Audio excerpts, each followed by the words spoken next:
আজকের রেমেডিটিতে তোমাদের under eye dark circle চলে যাবে, মেচেদার দাগ, পিম্পলের স্পট, কুঁচকে যাওয়া স্কিন, ট্যান সব কিছু দূর হয়ে যাবে। প্রথমেই তোমাদের নিতে হবে এক টুকরো ছোট্ট আলু। তোমরা যদি বেশি করে বানাতে চাও তাহলে বেশি বড় টুকরো আলু নিতে হবে। আমি এখানে একটা ছোট টুকরো আলু নিচ্ছি। আমি 2বার বা 3বারের জন্য এটা বানাবো। এটাকে ভালো মতো করে গ্রেট করে নেব প্রথমে একটা ছোট গ্রেটারে। আর তোমাদেরকে প্রথমে বলে দিই, আলুটা কিন্তু মেচেদার দাগ দূর করা, এমনকি ডার্ক সার্কেল, যে কোনো রকমের স্কিনের দাগ, সেটা বডিতে যে কোনো পার্টে হতে পারে, আন্ডার আর্মসে হতে পারে, খুব ইম্পর্টেন্ট আলু। এরপর এর মধ্যে দিয়ে দিচ্ছি 2 চামচ চালের গুঁড়ো, একদমই ছোট চামচ, এটা বুঝতেই পারছো তো, পরিমাণটা তোমরা বুঝে যাচ্ছ যে কতটা আলু নিলে কতটা তোমাদেরকে চালের গুঁড়ো নিতে হবে। দুটো জিনিসকে একসাথে ভালো মতো করে মিশিয়ে নিতে হবে, আর সাইডে তোমাদেরকে রেখে দিতে হবে 1/2 কাপ মতো জল। এবার এই 1/2 কাপ জল এই আলু আর চালের গুঁড়োর মিশ্রণের মধ্যে ঢেলে নিয়ে আবার ভালো করে নাড়িয়ে নিতে হবে, যাতে আলুর সাথে এই যে চালের গুঁড়োটা নিলাম, চালের গুঁড়োটা মিশে যায়। চালের গুঁড়োতে তো তোমরা জানোই কোরিয়ান গ্লাস স্কিন পাওয়া যায়। এবার এই যে মিক্সচারটা যেটা আমি জল দিয়ে মিশিয়েছি, সেটাকে আমি ওভেনে চাপিয়ে দিলাম। আর আস্তে আস্তে এটা ফুটতে থাকবে, আলুটা সেদ্ধ হতে থাকবে, আর চালের গুঁড়োর যে পেস্টটা সেটা ঘন হতে থাকবে। আস্তে আস্তে ফ্লেমটাকে কমিয়ে নিয়ে এটাকে এভাবে ফুটাতে হবে, ঠিক দুধের মতো এটা ফুটে আসবে। এটা যতটা ফুটবে তত ঘন হবে। এতে কিন্তু তোমরা চকচকে স্কিন পাবে। এই শীতকালেও কিন্তু স্কিন রুক্ষ হবে না, দাগ ছোপ চলে যাবে, একদম 50-এর বয়সেও কিন্তু 20-র মতো স্কিন হবে, চকচকে স্কিন হবে, ফর্সা হবে, দাগ ছোপ একেবারে চলে যাবে, আর মেচেদার প্রবলেম তো একদমই থাকবে না। এরপর নিয়ে নিচ্ছি সেকেন্ড স্টেপের জন্য আরেকটা বাউলের মধ্যে নিয়ে নিচ্ছি অ্যালোভেরা জেল। অ্যালোভেরা জেল তোমরা ন্যাচারালটাও নিতে পারো, যাদের ন্যাচারালটা স্যুট করে। এর মধ্যে দিয়ে দিচ্ছি 5 ফোঁটা মতো vitamin E capsule. Vitamin E capsule কিন্তু দাগ ছোপ দূর করে, অ্যালোভেরাও দাগ ছোপ দূর করে। গ্লিসারিন নিয়ে নিচ্ছি। গ্লিসারিন কিন্তু স্কিনে ময়েশ্চারটাকে বজায় রাখে। এই শীতকালে ভীষণ ইম্পর্টেন্ট একটা ইনগ্রিডিয়েন্ট হলো এই গ্লিসারিন। তোমরা যে কোনো ভালো ব্র্যান্ড ব্যবহার করতে পারো। এটাকে মিক্স করার পর একটা দারুণ ক্রিমি টেক্সচারের ক্রিম তৈরি হয়ে গেল।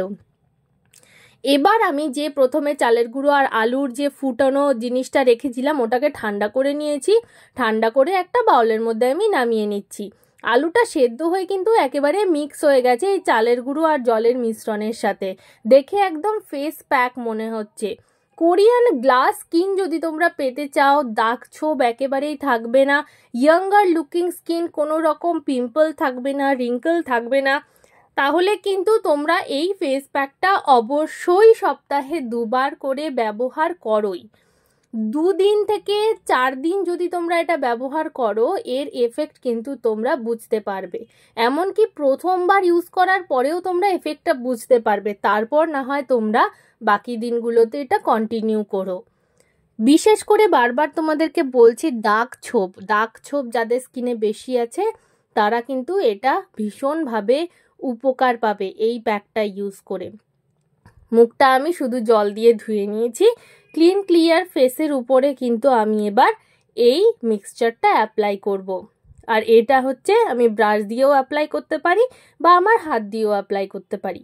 একদম ভরে ভরে চেপে চেপে অ্যাপ্লাই করব, যেহেতু আমি এই রেমেডিগুলো সবসময় করে থাকি, তাই মুখে তেমন আমার দাগ ছোপ নেই যে আমাকে দিয়ে আমি তোমাদেরকে ডেমো দেখাবো। কিন্তু তোমরা যদি একবার এটা করো তাহলে কিন্তু ভীষণ উপকার পাবে। আমার স্কিনে কিন্তু প্রচুর পিম্পলের স্পট ছিল। তো তোমরা যদি আমার হিন্দি চ্যানেলটা ফলো করে থাকো, একদম প্রথম মানে প্রায় বছর 6-7 আগেকার ভিডিও দেখো, সেখানে কিন্তু তোমরা আমার স্কিনটাকে একটা অন্যরকম দেখবে, খুবই খারাপ অবস্থাতে দেখবে। সেখান থেকে রিপেয়ার হয়ে আজকে এখানে এসছে কিন্তু বিভিন্ন রকম রেমেডিজের জন্য, স্কিন কেয়ারের জন্য। হিন্দি চ্যানেলটার ব্যাপারে একটু বলে দিই, ওখানে আমি বিভিন্ন রকমের প্রোডাক্ট শেয়ার করি, কিছু পিয়ারে আসে, কিছু আমার নিজের এক্সপিরিয়েন্স।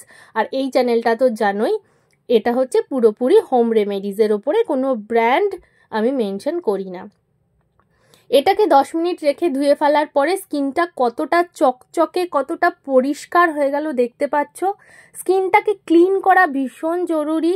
এটাকে ক্লিন করলেই কিন্তু তোমরা বুঝতে পারবে 2 থেকে 3 দিন পর কোনো রকম দাগ ছোপ থাকবে না মুখে, পিম্পলের স্পট, রিঙ্কল, ট্যান, বিশেষ করে মেচে তার দাগ যাদের আছে তারা কিন্তু এই আলুর রস আর চালের গুঁড়োর যে মিশ্রণটা সেটাতে ভীষণই উপকার পাবে।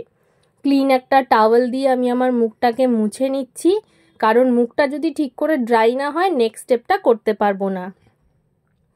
ঠিক এইভাবেই চেপে চেপে মুখটাকে মুছবো, আর টাওয়ালটাতে যেন কোনো রকম ময়লা না থাকে। প্রতিদিনের টাওয়াল কিন্তু প্রতিদিন ধুতে হয়। ফেস আর হাতের ডিফারেন্স, গলার ডিফারেন্স বুঝতে পারছো মুখের সাথে কতটা ডিফারেন্স হয়ে গেছে। এবার যে ক্রিমটা আমি বানালাম একদমই লাইট, সেই ক্রিমটা তোমরা ইউজ করবে। এতটাই ট্রান্সপারেন্ট যে দেখাই যাচ্ছে না, কপালে একটু হলেও বোঝা গেল যে ক্রিমটা ইউজ করেছি।